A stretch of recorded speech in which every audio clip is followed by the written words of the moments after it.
Welcome to Authors' Ideas Questions and Answers, a production of MJR Productions and JR Global. These podcasts feature ideas and conversations with Mahesh Joshi and JR Klein. Both are established business leaders, with expertise recognized worldwide.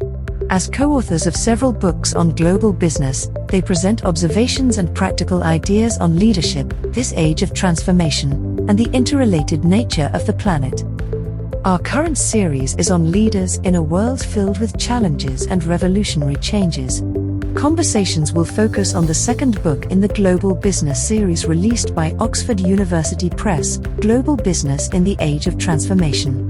Klein and Joshi authored this book to examine the complexities and pressures of rapid change and present simple solutions that can help stay relevant even as the ground continues to shift. Let's look at today's questions. Your book talks about geopolitical factors that affect business and lifestyles. What is causing this to happen? First of all, there are two secular trends in the global structure of power that are driving our future. The first one is that we are moving out of 2-century-long period in which the international system has been dominated by the West. This vast colonial and informal system has been mainly dominated by 4 Western countries that have largely run the show for the last couple of 100 years. That system seems to be coming to an end. And secondly is the observation that the system is becoming more globalized in a variety of ways, but also more decentric, if you will, where wealth is diffusing, power is diffusing, and authority is diffusing.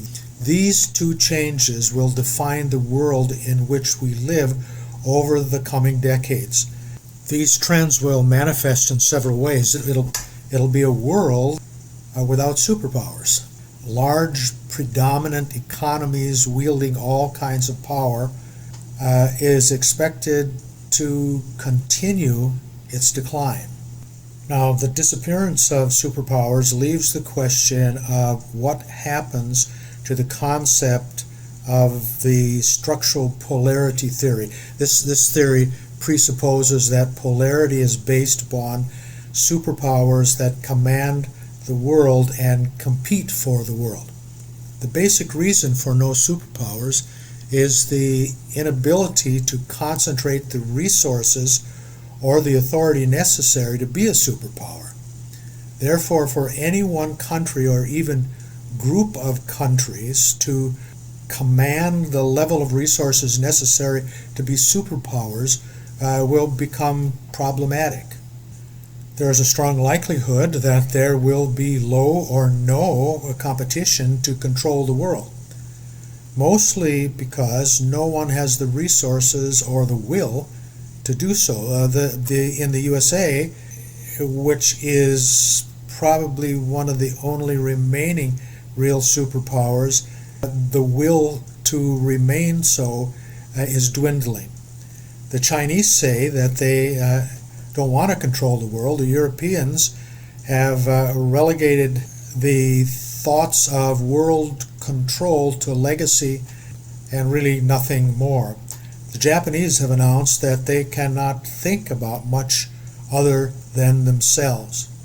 There is a potential positive side. A more diffused international community is facing an increasing long list of shared problems.